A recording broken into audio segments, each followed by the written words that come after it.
See the infantry lines come out, they'll march out, and they're usually shoulder to shoulder marching around. The rifles, however, you'll see that they will spread out, and they're more of a skirmishing group. The artillery has been brought onto the field as well.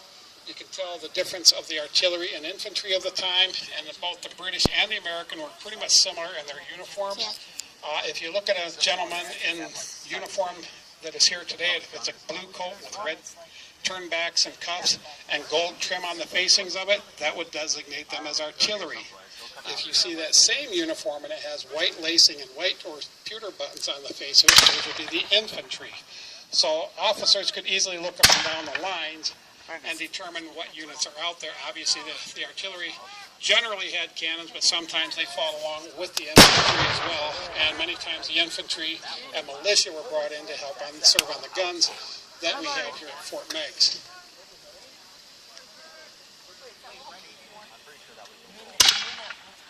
The guns that you see on your left, where the British troops are, look like to be about what we would call a 3-pound cannon, and that just simply means that those cannons would shoot a 3-pound cannonball. The way that the cannons were used in battle and open line tactics like this, rather than shooting across the field where we're trying to land the shot inside of a fortification, in field tactics they used what they called grazing shots. They would literally shoot the cannonballs at a level plane where they would go out a short distance, hit the ground, and they would skip across the ground and hopefully hit the lower extremities of the man. Oh, no circle.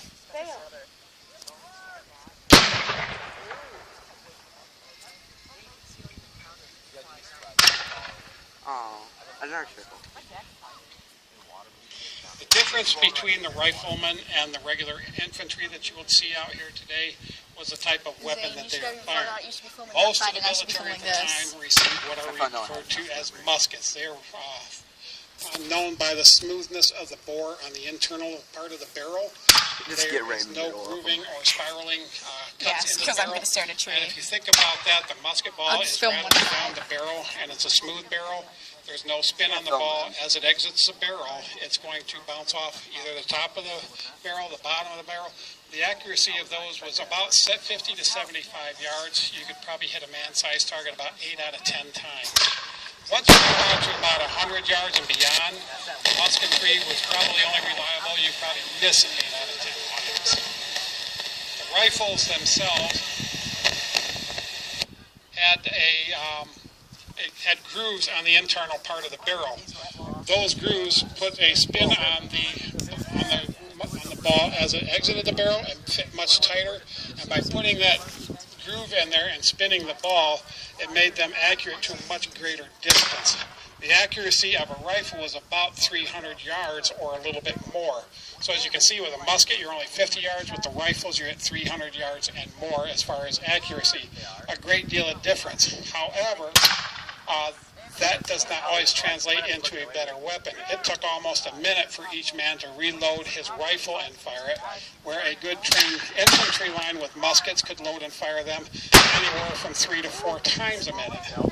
And when you see them marching out shoulder to shoulder and firing what we call a volley, or everybody firing at the same time, the intent was that the musket was itself not real accurate. So if you projected out a wall of lead all at the same time, the chances were good that you would hit something. And that was a major difference between the two. Damn. On your right... Oh, dang! Is it still going? Yes, it is. Yes, it is. You can see the shadow. Oh. Go up to heaven. It's a halo. That was... I'll let everybody get your oohs and ahs out first. Very frequently on days like today where we have low humidity and low breeze, things of that nature, you tend to get smoke rings out of the guns. More often than not, we see those with the howitzers.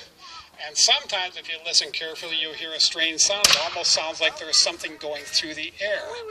And we've had people think that we were shooting live rounds. Actually, what that is the shock wave from the firing of the gun actually gets caught within the smoke ring that is being emitted. That smoke ring actually has a property to it. It's like a wall, and that shock wave gets caught in there, and it reverberates back and forth, and it gives a really strange sound sometimes. You'll see now that the U.S. infantry is coming out. We have some men in the gray wool uniforms. You'll also notice that some of them have the white tape or braiding across the front of it. And we have another unit that I can see off to the left of the U.S. line forming up. You'll see them with the blue jackets, and they have what is like a double-breasted red. That is an official uniformed militia. Not all militias that were called out at the time were the ragtag bunch of rebels that most people think about when they think about militias. The militias were, by act of Congress, required to come out at least once a month and have a functional weapon and show proficiency in drill. Many of those militias were what we might call today as social clubs for the men of the city or counties, and they would get together usually once in a while, do a little bit of wild partying and things of that nature, maybe shoot up somebody's weather vane or something, and they would get a little bit of a drill in. But if you had a wealthy individual, maybe a squire or an attorney of something of nature, that wanted to be maybe a leader within or an officer within that militia, the men elected him. So the best way to get elections is maybe to bribe them a little bit by having parties at these things. And to show your wealth and status sometimes, you made sure that your men were uniformed well. So sometimes you'll see, as you'll see some of the actual uniformed militia in clothing that closely resembles the regular army of the time as well. The guns on the American side, you might realize, are a little bit louder than the ones on the British side. I guess that's home field advantage for us today. Those are 6-pounders that we see out there, and that makes obvious sense that the 3-pounder shows a 3-pound shot. The 6-pounder is going to show a 6-pound shot. And again, those are guns that are very capable of firing the distance across the river and doing a great deal of damage. Now, some people may look at that little 3-pound shot and say, that's not very big, but trust me, if you're on the receiving end of it, it's quite large. Sometimes when the battlefields have been excavated, maybe there's a construction going on, and they've come across burials in cases, and it's quite obvious sometimes that some of the casualties were caused by cannonballs because there may be a hip missing or something of that nature. They did a great deal of damage. Again, if you're skipping across the ground, they take out legs and lower limbs.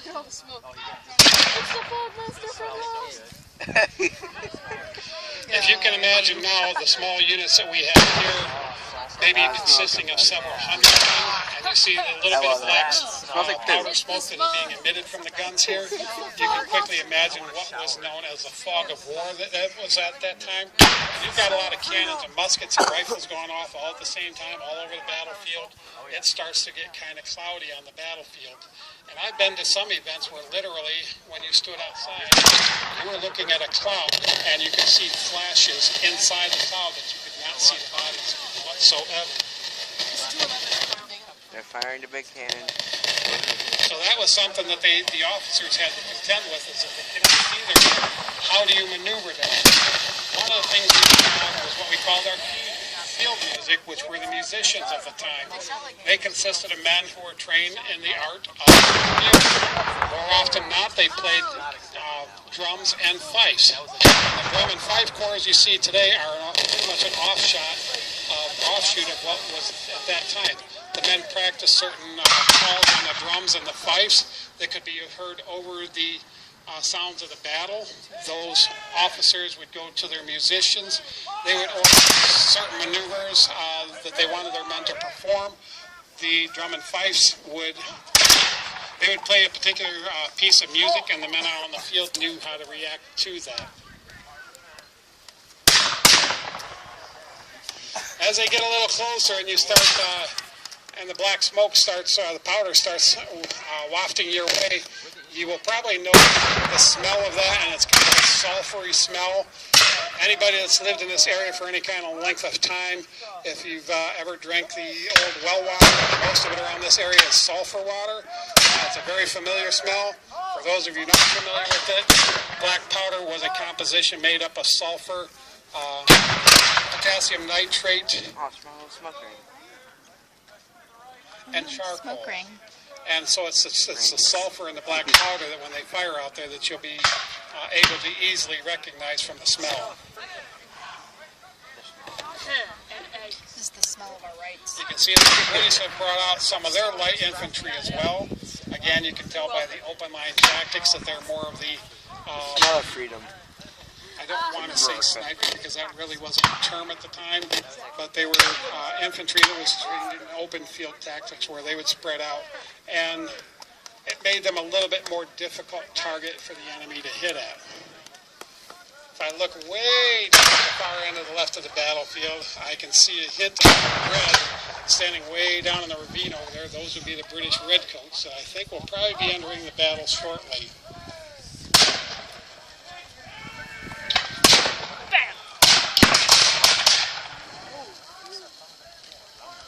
Someone die alright. The Americans right now are really making a heavy push towards the British guns as they did at Dudley's massacre across the river. They're hoping to take over those guns, secure them, and return safely to the fort. During that first battle, and we'll be talking more tomorrow about what we call Miller's Charge, during the excursion across the river where Dudley's men were fighting, I mentioned the cannons that were on this side of the river. A small unit of men was sent out to try to silence the guns on this side of the river as well. You'll see that these men are approaching these guns rather quickly in tight formations. Very risky And now the thing British to are do. running. Aside from solid shot and exploding shell, they also had an ordnance that was fired out of these pieces. That was called grape shot or canister shot. Two different things. Canister shot is simply a bunch of musket-sized balls. My ears. Musket-sized balls placed into a container. And when that container was fired from within the gun, it would explode inside the barrel, and it would send maybe several hundred of those musket balls downfield, essentially turning a cannon into a rather large shotgun. Grape shot was very similar to that, I think we're going. other than the fact that instead of all these musket balls